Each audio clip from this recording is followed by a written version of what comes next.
অন্যদিকে ফুটপাত দখল রুখতে অভিযান পুলিশের। কোচবিহারের কোতোয়ালি থানার উদ্যোগে অভিযান। ফুটপাতে বসা দোকানদারদের সরে যেতে নির্দেশ। আগামী দিনে ফুটপাত দখল রুখতে কড়া প্রশাসন। ফুটপাত দখল হলে আইনি পদক্ষেপের হুঁশিয়ারি।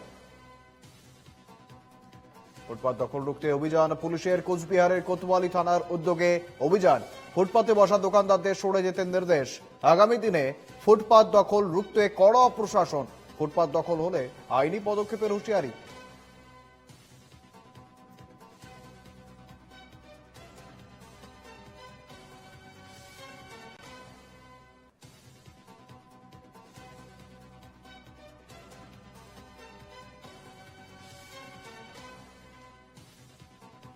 সঙ্গে রয়েছেন প্রতিনিধি অমিত সরকার। অমিত, রীতিমতো ফুটপাত দখল রুখতে অভিযান পুলিশের। ফুটপাত খালি করে দেওয়ার হুঁশিয়ারি দেওয়া হয়েছে, রীতিমতো নির্দেশ দেওয়া হয়েছে পুলিশের তরফ থেকে।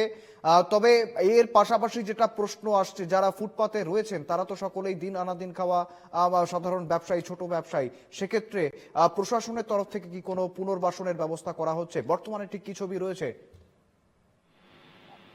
দেখো সুরেন্দ্র, তোমাকে জানিয়ে রাখি যে কিন্তু যেটা দেখা গেছে যে বারংবার কিন্তু এই ফুটপাত দখল করে কিন্তু যারা ব্যবসা করছিলেন, ব্যবসায়ীরা মূলত পৌরসভার পক্ষ থেকে এবং সদর মুখ্য শাসকের পক্ষ থেকে বিভিন্ন সময় দেখা গেছে যে অভিযান চালানো হয়েছে। ফুটপাত দখল যেটা রয়েছে সেটা মুক্ত করার।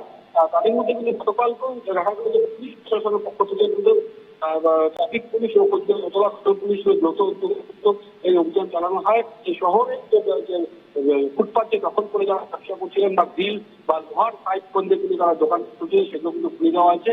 এবং তার পাশাপাশি পুলিশের পক্ষ থেকে বা প্রশাসনের পক্ষ থেকে একটা বার্তা দেওয়া হয়েছে যে ফুটপাত দখল করে যেন কোনো ধরনের ব্যবসা না করা হয়, সেদিকে তাকিয়ে যে বারংবার কিন্তু ধরনের অভিযান কিন্তু চালিয়েছে।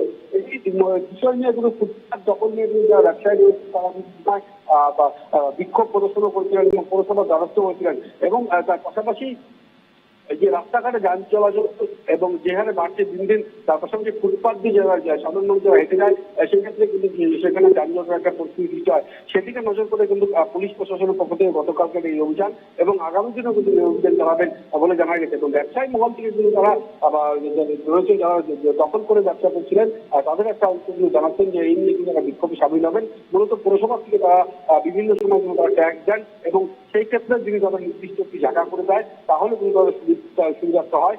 এই যে গতকালকে এই ঘটনা নিয়ে একটা চাঞ্চল্যকর পরিস্থিতির সৃষ্টি হয়েছে কোচবিহার জেলা জুড়ে। বেশ অমিত, তুমি নজর রেখো গোটা ঘটনার দিকে। আপাতত ধন্যবাদ তোমায়।